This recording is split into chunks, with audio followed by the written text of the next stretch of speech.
북미 정상회담이 성공적으로 마무리되면서 남북경제협력과 그로 인해 수혜를 볼 종목에 대한 기대가 더욱 커지고 있습니다.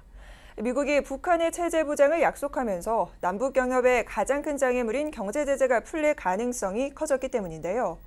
전문가들은 건설과 철도 관련주 등에 더해 금융과 전력 관련주의 수혜도 점치고 있습니다. 보도에 김성훈 기자입니다. 북미 정상회담이 성공적으로 끝난 오늘 코스피는 어제보다 0.05% 하락한 2,468.83의 장을 마쳤고 코스닥도 0.17% 떨어진 875.04로 마감됐습니다.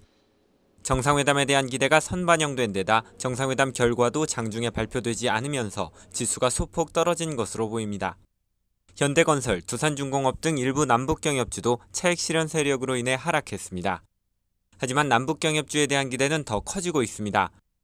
북한이 한반도의 완전 비핵화를 약속하고 미국이 그 대가로 북한의 체제 보장을 약속하면서 북한에 대한 경제제재 해제와 남북 경제협력 가능성이 더욱 커졌기 때문입니다.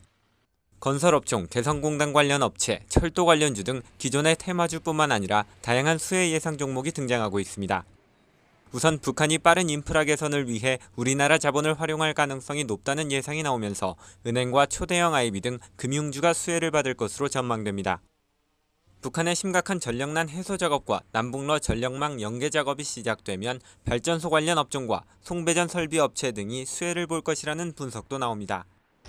이 밖에 DMZ 평화공원 조성 가능성이 높아지면서 지뢰 제거 관련 업체도 새로운 수혜주로 떠오르고 있습니다.